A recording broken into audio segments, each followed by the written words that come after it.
Joseph wiped the grease from his hands onto his worn apron, squinting at the afternoon sun beating down on his small roadside mechanic shop in Lagos.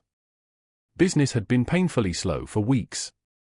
At 53, his back ached constantly, and his tools were so old they barely functioned anymore. He was about to close early when a young woman rushed toward him, panic written across her face. She couldn't have been more than 25, dressed in a crisp business suit that looked expensive. "Please, sir. My car broke down just around the corner," she gasped. "I have a job interview in 30 minutes. It's for my dream position. If I'm late, they won't even see me." Joseph grabbed his toolbox without hesitation. "Show me." Her silver Honda sat steaming by the roadside. One look under the hood told Joseph everything. The radiator hose had burst. A simple fix, but she'd need a replacement part. "How much will it cost?" the young woman asked, her voice trembling. "About 8,000 naira for the part and labor," Joseph said gently. Her face crumpled. She opened her purse and pulled out exactly 5,000 naira. "This is all I have. I spent everything on this interview, new clothes, transport, printing my certificates. Please, sir. This job could change my entire life." Joseph looked at the money in his calloused hand. It was exactly what he needed for his diabetes medication that week. His doctor had warned him not to skip doses. But something in this young woman's desperate eyes reminded him of his own daughter, God rest her soul. "What's your name?" he asked softly. "Maricela, sir." "Maricela Okonkwo." Joseph made his decision. "Keep your money, Maricela. Let me see what I can do." He rushed back to his shop and pulled out a radiator hose he'd been saving for another customer. Using his own meager supplies, he worked with trembling urgency. 15 minutes later, the car roared to life. Maricela burst into tears. "Sir, how can I ever thank you?" "Just promise me you'll work hard and help others when you can," Joseph said, smiling despite his aching chest. "What company is the interview with?" "Cornerstone Logistics. They're one of the biggest shipping companies in West Africa." Joseph wrote his name and phone number on a piece of cardboard. "Take this. When you become successful, remember the old mechanic who believed in you." Maricela clutched the card to her chest. "I promise, sir. I'll never forget Joseph Adebayo." Joseph returned home that evening to find his landlord's notice nailed to his door. Final warning: pay 6 months' rent, 180,000 naira, within 7 days or face eviction. His heart sank. He pushed open the door to find his grandson, 12-year-old David, doing homework by candlelight. They'd had no electricity for 2 weeks. "Grandpa, are you okay?" David asked, noticing Joseph's pale face. "I'm fine, son." Joseph forced a smile, but his chest tightened with worry. Since his daughter died in a car accident 3 years ago, David was all he had left. The boy's father had abandoned them before David was even born. That night, Joseph counted every naira he owned, 23,000. Not nearly enough for rent, and his medication was running dangerously low. He'd given away his part's payment to help Maricela, and now he wondered if he'd made a terrible mistake. "God, I don't regret helping that girl," he prayed quietly. "But please, don't let my grandson suffer for my choices." 3 days later, the landlord arrived with 2 police officers. "Time's up, Joseph. Pack your things. Please, just 2 more weeks. I've heard enough excuses." The landlord's voice was cold. "You're out. Now." David helped his grandfather pack their few belongings into 3 battered boxes. Neighbors watched from their windows, but no one offered help. By sunset, Joseph and David sat on the roadside with everything they owned. Homeless. Joseph's phone rang. It was his old friend, Samuel, calling from Port Harcourt. "Joseph, I heard what happened. Listen, I'm moving to my son's new house in Abuja next week. My current place is paid up for another full year. The landlord already has the money. You can move in." Just take over the rent when it's due next year." Joseph couldn't believe it. "Samuel, I don't know what to say. You were there when my wife was sick, remember? You sold your motorcycle to help with her hospital bills. Now it's my turn. Come tomorrow. I'll leave the key with my neighbor." For the first time in days, Joseph felt hope stirring. Port Harcourt was different, busier, more expensive, but full of opportunities. Joseph set up a new mechanic shop in a bustling market area. Samuel had also left him 50,000 naira to restock his tools. David enrolled in a nearby school and quickly made friends. Every evening, he'd help his grandfather close the shop, and they'd walk home together, grateful for their second chance. Months passed. Business was steady but not great. Joseph still struggled to save money, but they had a roof over their heads and food on the table. That was enough. Meanwhile, 600 kilometers away in Lagos, Moricella Okonkwo was thriving. Moricella had gotten the job at Cornerstone Logistics. Her intelligence and work ethic quickly caught attention. Within a year, she was promoted to logistics coordinator. Within 2 years, operations manager. But she never forgot the old mechanic who'd saved her future. She kept his cardboard note in her office drawer, looking at it whenever she felt overwhelmed. Joseph Adebayo, and that phone number, she'd tried calling it several times over the years, but the line was always unavailable. She'd even gone back to his old shop location, but found it demolished for a new road project. "I will find you," she whispered to herself. I made a promise. By her 5th year at Cornerstone, Moricella had become the youngest regional director in company history. She now oversaw operations across 4 West African countries, managing billions in revenue. But success had taught her something important: wealth meant nothing if you couldn't share it with those who'd helped you rise. She hired a private investigator. Find Joseph Adebayo. Last known location, Lagos. He was a mechanic, probably in his 50s now. Back in Port Harcourt, Joseph's health was declining. His diabetes was getting worse, and he needed surgery for a hernia that had been bothering him for months. The cost, 400,000 naira.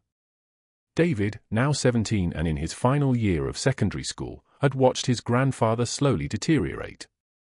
He'd taken on extra jobs, washing cars, running errands, trying to save money for the surgery. One Tuesday afternoon, Joseph collapsed in his shop. A customer rushed him to the hospital. "He needs surgery within 2 weeks," the doctor told David gravely.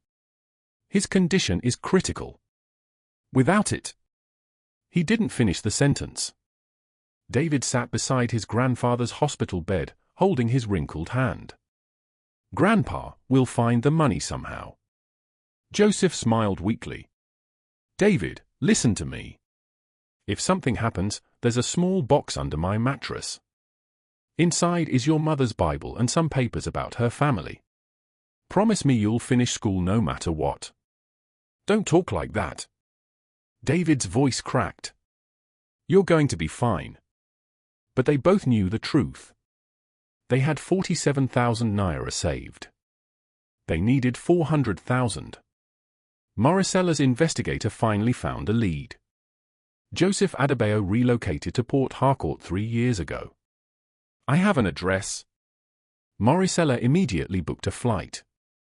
She didn't tell her team where she was going, she just needed to find him.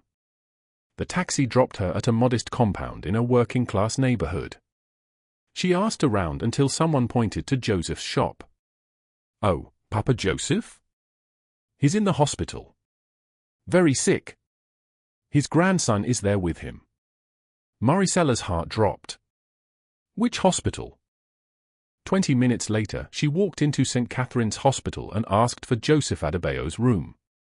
When she entered, she found an elderly man sleeping peacefully while a young man sat beside him, head bowed in prayer. "Excuse me," she said softly. David looked up, wiping his eyes. "Yes? Is this Joseph Adebayo, the mechanic?" "Yes, Ma. I'm his grandson, David. Are you from the billing department?" "I promise we're trying to." No, Moricella interrupted. I'm someone your grandfather helped many years ago. Joseph's eyes fluttered open. He looked at Moricella, confused. Do I know you? Moricella knelt beside his bed, tears streaming down her face. Sir, 7 years ago, you fixed my car when I had no money. You gave me your parts and refused my payment so I could make it to a job interview on time. You gave me a piece of cardboard with your name and number on it. Joseph's eyes widened slowly. Moricella? Little Moricella who was going to Cornerstone. Yes, sir. She was sobbing now. You told me to work hard and help others. You told me to remember the old mechanic who believed in me. I've been searching for you for 3 years. Within hours, Moricella had taken over. She paid the entire hospital bill, arranged for the best surgeon in Port Harcourt, and had Joseph transferred to a private ward. Please, this is too much, Joseph protested weakly. Too much? Moricella laughed through her tears. Sir, because of you, I got that job. Because of that job, I built my career. I'm now Regional Director of Cornerstone Logistics. I manage operations in 4 countries. I have everything because you gave me a chance when you had nothing. The surgery was successful. 2 weeks later, Joseph was recovering well. But Moricella wasn't done. She arrived at the hospital with her lawyer and a stack of documents. Grandpa Joseph, she said, she'd started calling him that, I've purchased a 4-bedroom house for you in a good area. Fully paid. No rent ever. Here are the documents in your name. Joseph couldn't speak. David was openly crying. And David, Moricella continued, turning to the young man who'd barely left his grandfather's side, I've paid your school fees through university, whichever school you choose. Plus a monthly allowance for you and your grandfather. Why are you doing all this? David whispered. Because 7 years ago, your grandfather taught me something priceless, that kindness creates ripples that travel further than we can imagine. He planted a seed in my life. Now I want to plant one in yours. 6 months later, Joseph's new mechanic shop was the talk of Port Harcourt, not because it was big or fancy, but because every Thursday, he offered free basic repairs to struggling single mothers and students. Pass it on, he'd tell them, repeating what Moricella had taught him. When you can, help someone else. David had enrolled in the University of Port Harcourt, studying mechanical engineering. He worked part-time at his grandfather's shop, learning the trade while pursuing his degree. Moricella visited them often, sometimes for Sunday dinner, sometimes just to sit and talk about life. She'd started a foundation called the Mechanic Seed, which provided interest-free business loans to struggling entrepreneurs. One evening, as they sat on the porch of Joseph's new house watching the sunset, David asked, Grandpa, when you helped Sister Moricella that day, did you know it would lead to all this? Joseph chuckled. Son, I was just trying to help a desperate girl make it to her interview. I had no idea where it would lead. But that's the thing about kindness, you don't do it for rewards. You do it because it's right. But what if she'd never found you? David pressed. Then I still would have been at peace, Joseph said firmly.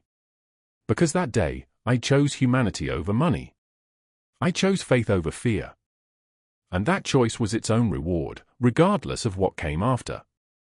5 years later, David graduated top of his engineering class. Moricella attended the ceremony, sitting proudly beside Joseph, who was now 63 and healthier than he'd been in decades. After graduation, David announced his plans, I'm opening a technical school for underprivileged youth. I want to teach them practical skills, mechanics, welding, electrical work. Things that can give them immediate employment. Joseph's eyes welled with tears. That's my grandson. Moricella stood up. I'd like to be your first major donor. 1 million naira to get started. The school opened a year later, with Joseph as the honorary director and David as principal. They named it Seeds of Kindness Technical Academy. On opening day, they had 30 students. Within 3 years, they'd trained over 200 young people, with a 95% employment rate. One of their first graduates, a young woman named Grace, went on to become a successful auto electrician. She returned years later to donate equipment to the school. "I want to pay it forward," she told David. "Just like your grandfather did." Joseph sat in his favorite chair on the school's veranda, watching students work on their projects. Maricela sat beside him, now married with 2 children of her own. "You know what I've learned?" Maricela said softly. That single act of kindness created a chain reaction. "You helped me. I helped you and David. David is helping hundreds. Those hundreds will help thousands. All because one old mechanic decided a stranger's dream was worth his last resources." Joseph smiled, his weathered face peaceful. "That's how God works, my daughter. He takes our small seeds of faith and grows forests from them. I gave away parts worth a few thousand naira. God gave me back a family, a home, peace in my old age, and a legacy that will outlive me." As the sun set over Port Harcourt, casting golden light across the bustling technical school, Joseph thought about that hot afternoon 7 years ago when a desperate young woman had run to his shop. He'd had nothing to give except kindness and faith. It turned out that was everything. Don't forget to hit that like button and subscribe button for more stories like this. The end. Sometimes the smallest act of kindness plants seeds that grow into forests of blessings. What you give in faith, God multiplies in ways beyond imagination.